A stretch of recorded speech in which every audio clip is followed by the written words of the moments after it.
with that being said, we're going to go ahead and jump into the topic. So for those who missed it, once again, hey, message, say hey, whatever when you pop up in the into the room.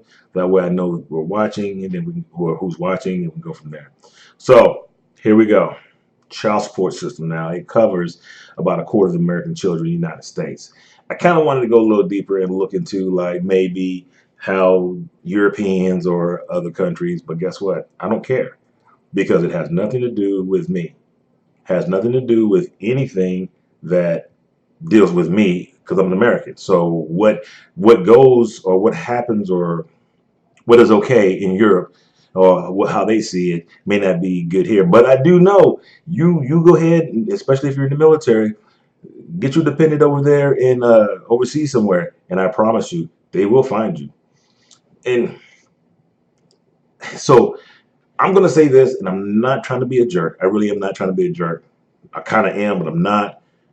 A lot of women see that ID card, whether it be in the states or outside the states, as guaranteed money.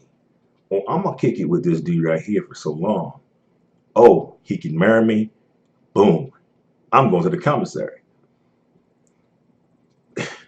But if he divorces me, I can still go to the commissary because we got a kid, if you have a kid. Or if I get pregnant by this guy, I'm guaranteed commissary privileges. Why? Because his kid will always be a military dependent up until the age of 21. So yeah, it's kind of a win-win situation with them. Now I'm not saying that there's a lot of women out there like that, but that's what I'm saying. Through my experience, for what I've seen, my own personal story.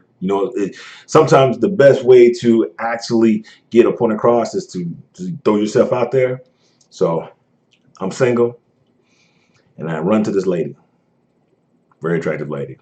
She's from Panama. A little crazy, a little on the wild side, but I'm single, so I'm enjoying life. I've already made it clear. Listen, I'm not in for the relationship thing. If you want to kick it, we can kick it, but let's just keep it real. I'm not getting married. I'm done. I like my life as it is. Subsequently, I'm married now, so obviously that didn't stick. Go figure. So anyway, me and her are together about a month or two. It's nothing really exclusive. It isn't. And she comes up to me and says, "You know what? I want you to give me a son." I'm in my 40s, man. Are you kidding me? I want you to give me a son. I'm like, mind you, she already has a kid. Okay. I'm like, I'll play along with you. I said, like, yeah, okay. Because I am not doing that. I'm not that dumb because I already know about the child support system. So a couple of months later, I don't even know how long this will last. So she's like, so this is how we're going to run a relationship. Kind of an open relationship, so to speak. You can be whoever you want to be with, but you need to have protection when you're with them. But when you're with me, no protection. And I'm like, you got to go. I'm not kidding. I told her straight up, you got to go. And she was like, she couldn't understand it. I said, maybe the 22, 23, 24-year-old Brian might have jumped on that. But the 40-plus-year-old Brian, no, no, I'm not that stupid. May have been born at night, but not last night. No, no. So anyway, I got past that. I was like, I'm not dealing with that nonsense. That didn't make any sense to me. So passed on to it. So regardless, we're talking about the child support system. The child support system doesn't really give a crap about the dude. And that is no secret. Everybody understands the child support system is not based, or I should say is not user friendly towards men. It isn't. And it's because the child support system is actually built on antiquated methodology of how they think. They're looking at it as, okay, we have a man and a woman, and I'm sorry for the LBGTQ. I don't know all the other letters. I'm not trying to be rude, but I really don't. So, but it's based on a man and a woman system. I'm sorry. So it's based on the man and woman system. The man and woman, they're married. They have a child, decide to get divorced.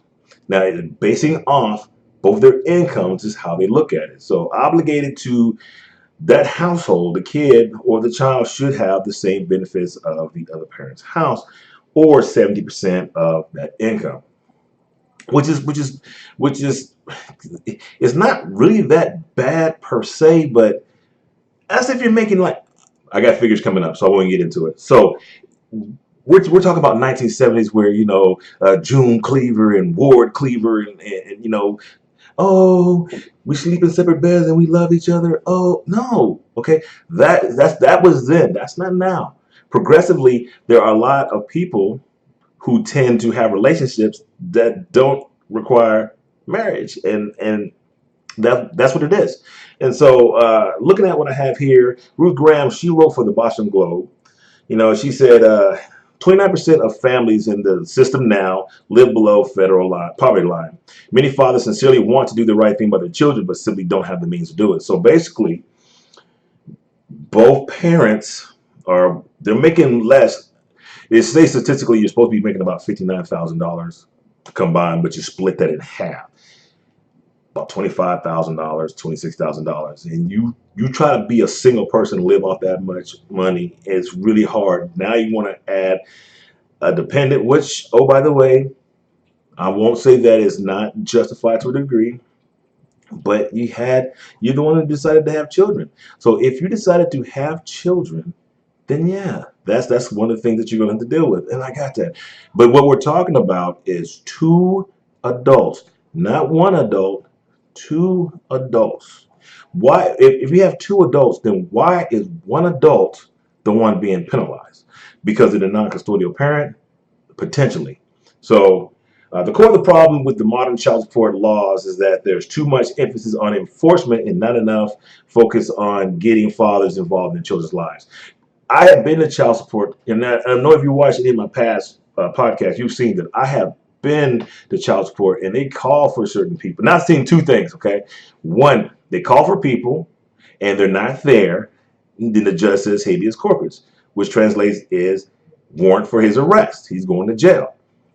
Then I've also seen the after the facts of habeas corpus. They found John Smith, Joe Smith, or whatever, and he's in the orange, got the chains on, he's in jail. So, believe it or not, child support views going to jail as basically is what they call it, voluntary unemployment. Yeah, voluntary unemployment. I don't get that whatsoever. How can it be voluntary unemployment if you go to jail? So simply means you already were in arrears. It's probably why they were calling you back to child support to ask you why you haven't been paying. And now you're in jail. So if you did have a job, which you probably don't anymore, you're further in the arrears. You see what I'm saying? So the system's kind of messed up because the simple fact of the matter is it's built to keep you behind. When my daughter was born, I did everything that I was supposed to do. I did all the right things. I went to court, said, hey, did the paternity just to clarify that, yes, this is my daughter, But guess what? They couldn't find her. They couldn't find her for like 7, 8 months. Wasn't nothing I could do or was doing. But you know what? When they finally found her 8 months later, and then they hit me with child support, guess what they hit me with? 8 months of arrears. Regardless if I was calling every month to see what's going on with the case, regardless, they still hit me with 8 months of arrears. And then, so I would get caught up, which increased my child support. And so I went to the child support court and said, hey, I need a modification because I'm no longer in the Army and I'm not making as much money. They're like, well, you get a retirement check and you also are working at this job. So you're clearly making way over this amount because they were factoring in bonuses, which is not guaranteed. All right. And they were, which is ridiculous. But guess what? I still was paying out the nose. And then if you look at statistically by what they're hitting me for is over 17% of that income. Won't get into it. My business. Sorry. I don't want anybody else to know my pain. But anyway, now this is based on potentially what they're saying is how much does it cost to raise a child. So according to this report, the U.S. Department of Agriculture reported that the cost for from birth to 18 was $234,900. The figures in terms of 2011 dollars. Now, here's the thing: the most current that they've done this is 2016. So they're still basing these numbers off 2011. Now, earnings between 59,410 and 102,870 a year raising a child in a two-person family. Okay. In New York, as in a few other states, there is a child support statute that includes payment guidelines. The pair will pay, like I said, roughly 70% of their income to the child earnings. If they do, 76,800. That's based on that. To put your support obligation at 13,000 a year. $13,000 a year. Okay. Now, hold a second. $13,000 is a lot of money, which is roughly about $10,000 to $15,000 less than someone making about, I want to say, $9 to $11, an hour. Okay, but so without doing anything, because they were outstanding helmet polishers, or bed rufflers, however you want to look at it, they got gifted 13,056 a year. That's 1,088 monthly. Okay, now that's once again based off $76,000. So you you do the math and look at what you're looking at, because first of all, they said the average household is 53,000. That's combined, not the father, both parents. So you look at that, but then you tell them look at these figures here. It's crazy. Now, some of the common reasons of child support increase include substantial increase in non-custodial parent. Remember, non-custodial parent income, usually about 10% or more. Of course, consider in the best interest of the child. So here we go. Now, this is where you can't see it right now. Can't see it at all. But I'm like, I'm on fire right now thinking about what's best for the child. Okay, what's best for the child? So let's look at it in these terms. What's best for the child is the parent that's going to substantially take care of that child. Specifically, what I'm saying is this, and I'm not knocking mothers who have multiple children. I'm not doing that. That's not my intent. But you look at it this way, because there are some women out there like that who have multiple kids by different fathers. Okay, and the fact that they are targeting certain men, and they're getting paid. They are getting paid. They're legitimately getting paid if these guys are working. And I'll hit another statistic on that too to make you think. But bottom line is this: how can you be looking at what's best for the child if the mother is running around with 3 kids, one in the belly, okay, one in the belly, but we're talking about this one, my kid right here. What's best for this kid right here? This is what I'm thinking about. I don't care about 2, 3, and 4, but I care about 1. But the court does not understand, or what they don't generally get, is the fact that what's best for the child might be being with that father. But hold up, wait, a father being a father being. Hold on a second. Hey, I'm recording.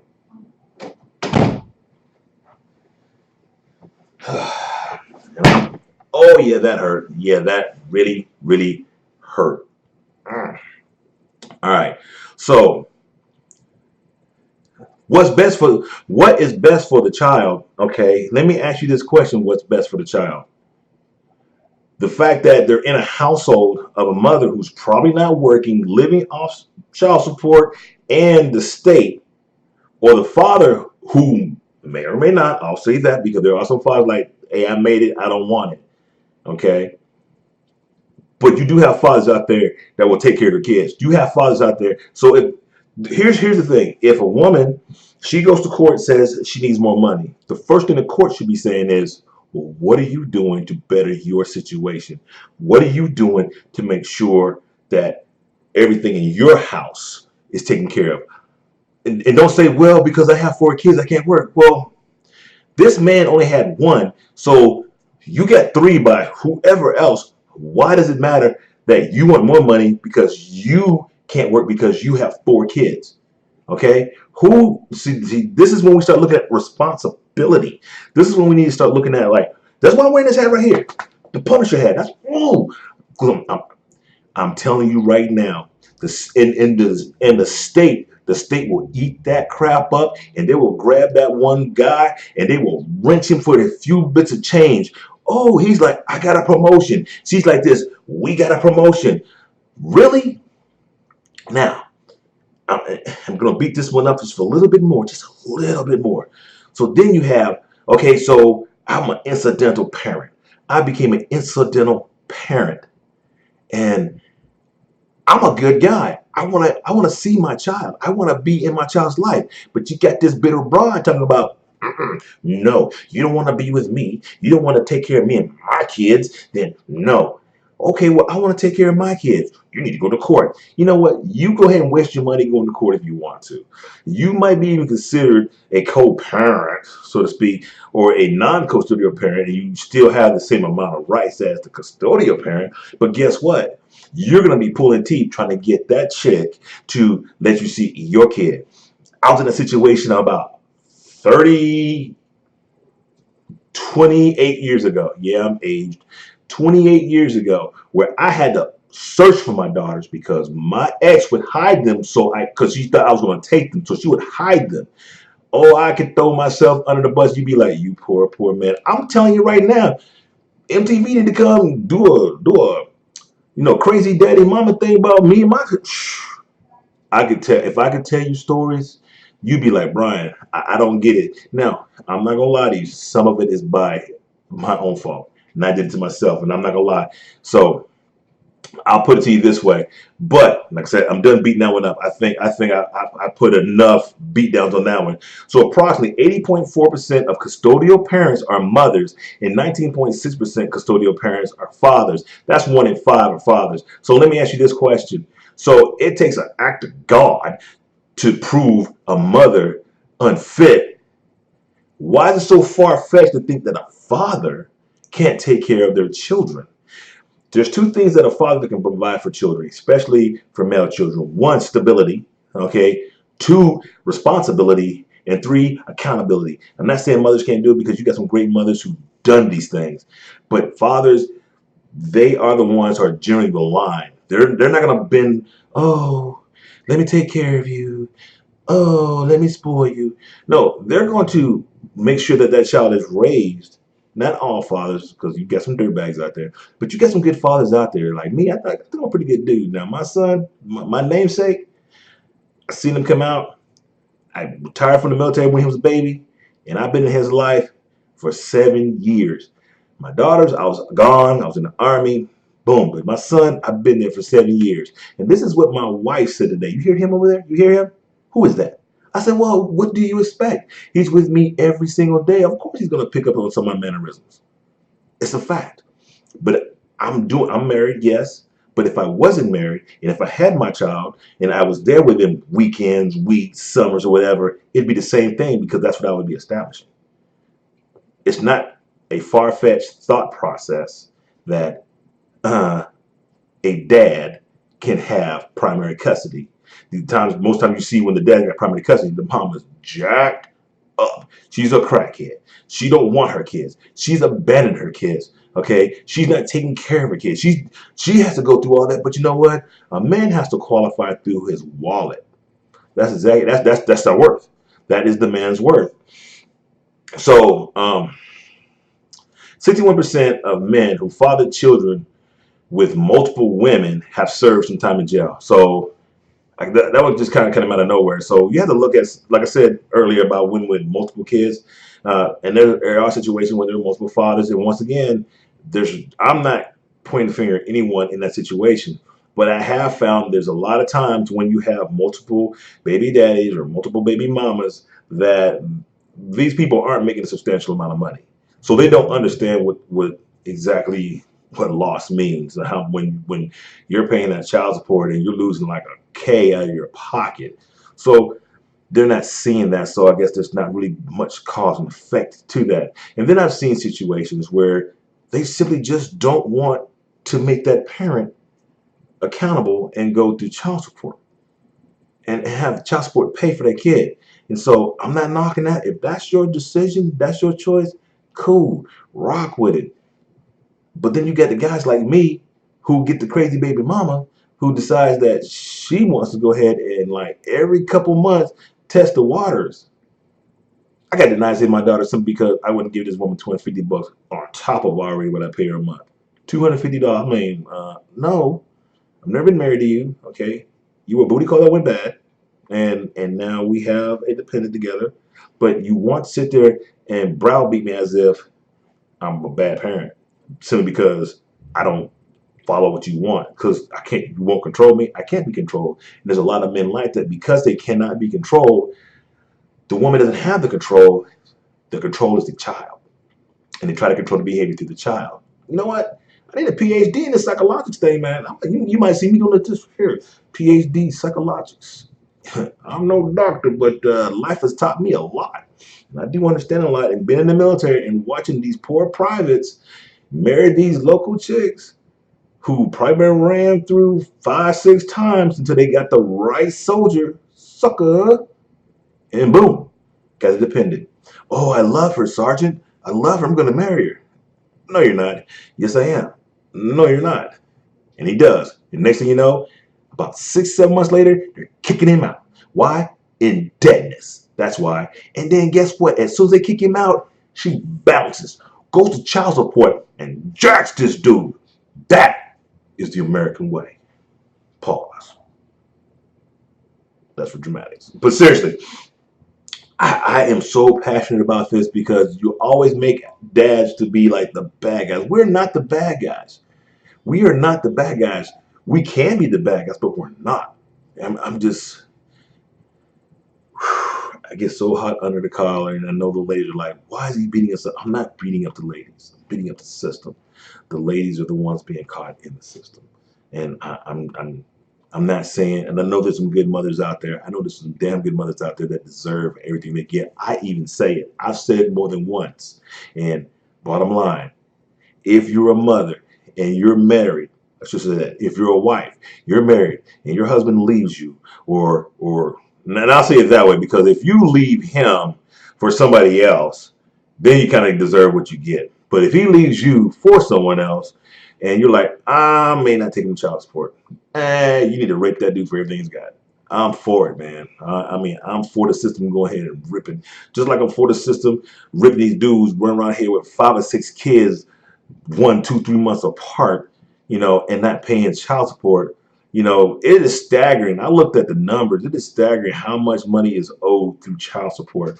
But you know what? The good guys, they're the ones who catch the worst. The ones who come to court when they're supposed to. The ones who keep a job. The ones who are not voluntarily unemployed due to incarceration. Huh? That's right. These are the ones who are suffering. You need to go get those dirtbags. You know what I'm saying? It's crazy. Current population report issued in this is 2016 that the proportion of custodial mothers with income below poverty is 31.2%, was higher than the custodial fathers, which is 17.4. So you think about it, 17.4% fathers are at the poverty level, but the other ones who are actually doing the do, they're good, they're green, the kids are taken care of. But I kind of went off. I didn't go off on a tangent. Let me look at a couple of these comments here. I wish y'all could see what I'm seeing right here. Maybe if you watch the following cast, Johnny and David, they're talking about it. It's sad truth. You're right. Hashtag sad truth. Dave, we need to get up, man. We need to do a podcast like real soon. Me and you, I was thinking about you. I know you do Wednesdays, but we're going to make something happen. But bottom line is this, and like I said, I try to keep these podcasts about 30 minutes. But this is one of these ones, there might actually have to be a part 2. And honestly, if you are a lady, well, if you're a lady, if you're a mother, a single mother, I don't care if you're a married mother, and you have a perspective from a single parent's perspective, hit me up. We can do a Skype interview. Shoot, we can go to the Starbucks and do an interview. No, we're not. But we can do an interview debating the fact. And like I said, I've seen both sides of the fence, and I agree with it. If you co-parent, if you make a kid, this was told to me by someone. The judge had him in, I said him, had him in court. He says, sir, did you have full knowledge of your capabilities of making a child? He said, yes, sir. Did you, in fact, use the proper precautions to ensure that this did not happen? He said, no, sir. Did you or did you not know that there's a thing called condoms? He's like, yes, sir. Did you or did you not use a condom? He said, no. Boom, you're done. You owe. Here you go. Flip flop. Why don't you put the girl in a position? Did you or did you not know having unprotected sex on top of an STD or a permanent disease, you could get pregnant? Yes. Did you or did you not take precautions such as an IUD or the some other type of plan B situation to ensure that she did not get pregnant? No. Boom, you're done. See how flip flopped it? That, my friend, that's justice. That's fair. The scales are balanced, but not in this system. Scales aren't balanced. But once again, this is from a male perspective, and maybe I am a little jaded because I'm not going to get into it. Maybe for a part B on the crap that I had to deal with the course looking at me like I was crazy, and I'm like, you got to be kidding me, right? So, but bottom line is this: child support's a crazy system. It sucks. It's a necessary evil. Don't get me wrong. How unfair it may be, but if you knew she was gutter when you mess with her, then yeah, you deserve every bit of that daggone drama you get.